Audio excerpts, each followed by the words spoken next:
Hi friends, welcome to rishis Telugu stories. అందరూ 1 to 16 parts అడుగుతున్నారు. అవి లాస్ట్ టైం పెట్టడం వల్లే నా ఛానల్ 3 months బ్యాన్ అయ్యింది. అందుకే నేను పెట్టడం లేదు. కానీ మీరు కూడా చదవాలి కాబట్టి నేను ఒకసారి ఎలా పెట్టాలో చూసుకొని వీలున్నప్పుడు పెడతాను. ఇక స్టోరీలోకి వెళ్ళిపోదాం. రామ్ అవని ఎపిసోడ్ నెంబర్ 77. కఠినంగా మాట్లాడుతున్న బాలుని చూసి, ఇక్కడ ఎవరు శాశ్వతం కాదురా, అందుకే ఉన్నన్ని రోజులు సంతోషంగా తృప్తిగా ఉండాలి. దేవుణ్ణి నిందించినంత మాత్రాన మీ నాన్న రాడు కదా. మీ నాన్న ఆయుష్ తీరిపోయింది బాలు. ఆయన వెళ్ళినా దగ్గర ప్రశాంతంగా ఉండాలంటే నువ్వు ఆయన కోరుకున్నట్లుగా బ్రతుకు. మీ నాన్న వాళ్ళ నాన్న ఆస్తిని ఇచ్చారు నీ చిన్నప్పుడు. అంకుల్ దాన్ని దాచేశారు. మొన్న నువ్వు ఆస్ట్రేలియా వెళ్ళాక మీ అమ్మ చెప్పారని నేను ఆ ప్లేస్ చెక్ చేశాను. కొనేవాళ్ళు కూడా రెడీగా ఉన్నారు. ఒకసారి నువ్వు వెళ్ళి చూడు. ఆ స్థలాన్ని మీ తాత మొదట కొన్నప్పుడు అప్పుడు దాని వాల్యూ 12,000. అది మీ నాన్న చేతికి ఇచ్చినప్పుడు అది 25 లక్షలు అయ్యాయి అన్నాడు రామ్. 25 లక్షలా అన్నాడు బాలు ఆశ్చర్యంగా. అది అప్పుడురా, 10 ఏళ్ల క్రితం, ఇప్పుడు కాదు అన్నాడు రామ్. ఓ, అయితే ఇప్పుడు ఆ స్థలం ఎంతకు పోతుంది బావా అన్నాడు బాలు. అటు సైడ్ హైవే పడడంతో మీ స్థలం మంచి ప్లేస్ లో ఉండడంతో వాళ్ళైతే 1,00,00,000 అన్నారా, నేను 1,50,00,000 చెప్పాను అని రామనడంతో 1,00,00,000 ఏంటి 1,50,00,000 ఏంటి అన్నాడు బాలు ఆశ్చర్యంగా. నిజం రా, నేను అన్నీ చెక్ చేసి చుట్టుపక్కల వాళ్ళతో మాట్లాడి రేట్ డిసైడ్ చేశాను. మీ అమ్మ నువ్వు వస్తే నీతో మాట్లాడి ఏదో ఒకటి చేయమంది. ఒకసారి ఆ స్థలాన్ని చూడు, ఈ విషయం మళ్ళీ మాట్లాడుకుందాం అని ఇంటి ముందు బైక్ ఆపాడు రామ్. ఇంటి బయట షామీనా వేసి ఆ వీధిలో వాళ్ళని పిలిచి భోజనాలు పెడుతుండడం చూసి ఇంట్లోకి వెళ్ళిపోయాడు బాలు. వాళ్ళ నాన్న ఫోటోకి మరోసారి దండం పెట్టుకొని తన రూమ్కి వెళ్ళాడు. బాలు వెనక వెళ్ళిన చిన్ని లోపల కూడా అవని వాళ్ళు ఉండడం చూసి సైలెంట్ అయిపోయింది. భోజనాలు అయ్యాక అవని ఐస్ క్రీమ్ అడగడంతో తీసుకొచ్చాడు బాలు. చిన్నీకి బటర్ స్కాచ్ ఇచ్చి అవికి చాక్లెట్ ఇవ్వడంతో ఉదయం లేచి బాలు కోసం ఆలోచిస్తూ డల్గా ఉన్న చిన్ని తనకిష్టమైన ఐస్ క్రీమ్ బాలు తీసుకురావడంతో ఒక క్యూట్ స్మైల్ ఇచ్చింది. ఆ నవ్వు చూసిన బాలు ఈ క్యూట్ స్మైల్ ఇచ్చి చంపేస్తోందిగా అనుకొని నవ్వుకున్నాడు. భోజనం చేసి అందరూ వెళ్ళిపోయినా వంట చేసిన సామాన్లతో సహా కడుగుతూ సుజాతకి సహాయంగా అక్కడే ఉనింది అవని సాయంకాలం వరకు. చిన్ని ఉందామనుకునింది కానీ బాబుకు పాలు పట్టాలని ఇక్కడ ఉంటే కుదరదని ఇంటికి వెళ్ళిపోయింది. అవని కోసం రామ్ కూడా అక్కడే ఉండిపోవడంతో ఇక వాళ్ళు వెళతామనడంతో ఇచ్చింది సుజాత. నిజంగానే ఈ ఇంటికి ఈరోజు కూతురయ్యావు అవని. నీ మనసు మొదటి నుంచి నాకు తెలిసిన ఈరోజు మీరు బంధాలకు ఇచ్చే విలువేంటో తెలిసేలా చేశారు అంది సుజాత ప్రేమగా. రామ్ అవనితో వెళ్ళడంతో బాలు వాళ్ళ అమ్మ ఒడిలో తలపెట్టి పనుకున్నాడు. అమ్మ, రామ్ బావ స్థలం కోసం చెప్పాడు. అంత రేట్ ఏంటి అన్నాడు బాలు. అది మన అదృష్టమే అని చెప్పాలిరా. ఏదో అప్పటిలో మీ తాతగారు తీసిపెట్టారు. ఇప్పుడు ఇంత అయ్యింది. రామ్తో మాట్లాడి నీకెలా ఇష్టమో అలా చెయ్యి అని సుజాత అనడంతో ఆలోచనలలో ఉండిపోయాడు బాలు. ఇంకొన్ని రోజులు గిర్రున తిరిగితే శివగాడు పాకుతూ ఇంట్లో ఏ వస్తువు దొరికితే ఆ వస్తువు బలవంతంగా నోట్లో కుక్కుంటూ చిన్ని వెనకే ఎక్కువ తిరిగేవాడు. ఓయ్ రామ్, ఏం ఆలోచిస్తున్నావు అంది అవని. నీకోసం తప్ప నాకు ఇంకేం ఆలోచనలు లేవే బాబు అని రామనడంతో అయితే భద్రాచలం అంది అవని. రాణి గారి ఆజ్ఞను కాదనే ధైర్యం మాకు లేదు అని రామ్ అంటుంటే అవని నవ్వుతూ ఇడియట్ అని అతని మెడ చుట్టూ చేతులు వేసి బోట్లో వెళదామైతే అంది అవని. "ఉమ్, అయితే ఈసారి అన్ని ఆపేసి వెళదామంటావు అంతేనా? అమ్మ వాళ్ళని అడిగి టికెట్స్ బుక్ చేస్తా" అన్నాడు రామ్. "హా, థ్యాంక్ యూ సో మచ్" అంటూ రామ్ మొహం అంతా ముద్దులు పెట్టేసింది అవని. "హే, ఆగవే" అని అవని మొహం రెండు చేతులతో పట్టుకొని ఆమె నుదుటిన ముద్దు పెట్టాడు రామ్.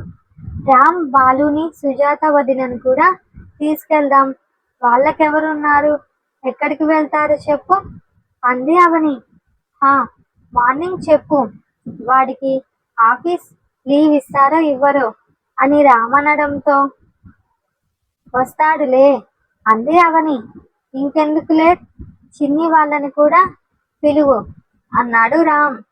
"భలే తెలిసిపోతాయిరా నీకు" అని రామ్ ముక్కుపై ముద్దు పెట్టి "అందరం వెళితే చాలా బాగుంటుంది కదా" అంది అవని.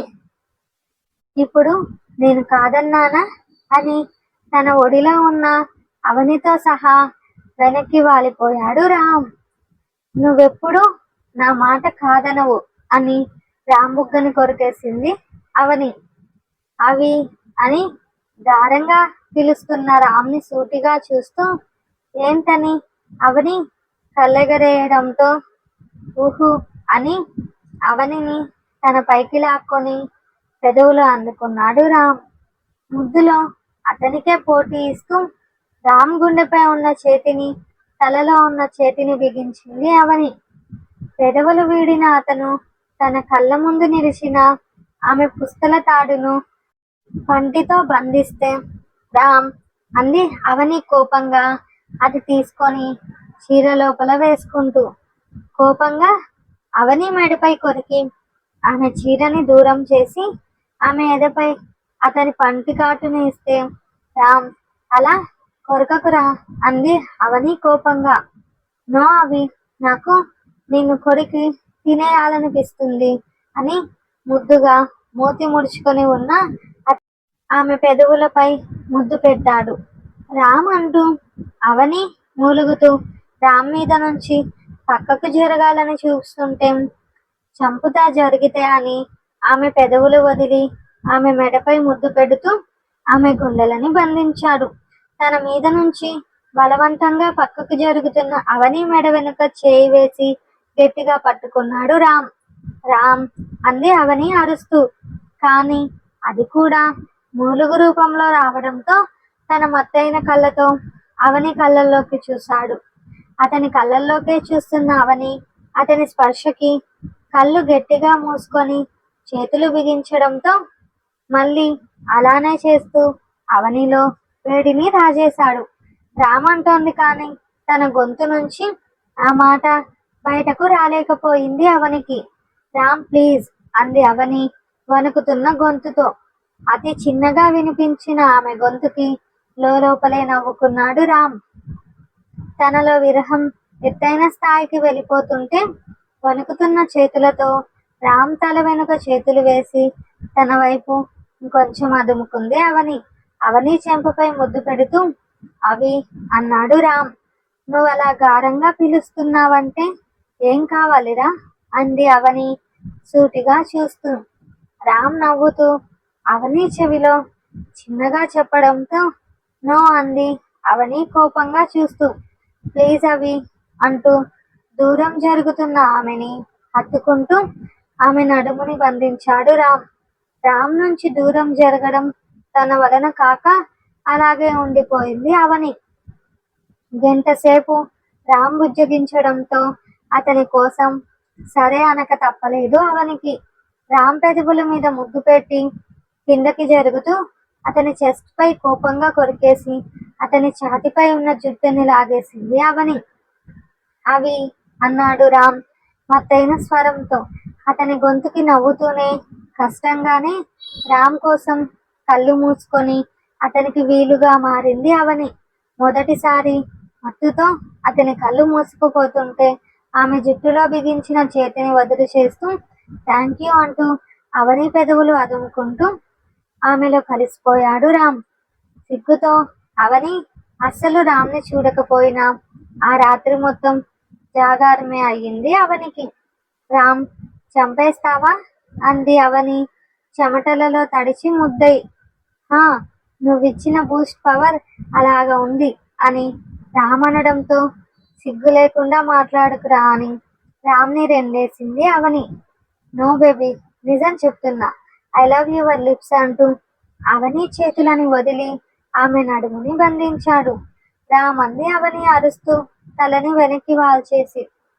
నువ్విలా అరుస్తుంటే నాకింకా పిచ్చెక్కుద్దే, తరువాత నీ ఇష్టం అని రామ్ కన్ను కొట్టడంతో అడుపులు రాకుండా పెదవులు బిగపెట్టింది, కానీ మూలుగులు మాత్రం ఆమె నుండి వస్తూనే ఉన్నాయి. తనలోని విరహాన్ని తగ్గించుకుంటూ ఆమె పెదవులపై ముద్దు పెట్టి అవనిపై వాలిపోయాడు రామ్. అప్పటికే కళ్ళు తేలేసిన అవనిని చూసి నవ్వుతూ చెంపపై చిన్నగా కొట్టి, ఈ మాత్రం తట్టుకోలేకపోతే ఎలానే దెయ్యం అని పక్కకు వాలి అవనిని తన గుండెలపైకి తీసుకున్నాడు రామ్. రామ్ని చావు కొట్టాలని ఉన్నా ఓపిక లేక బొమ్మలా అతని చేతులలో ఒదిగిపోయింది అవని.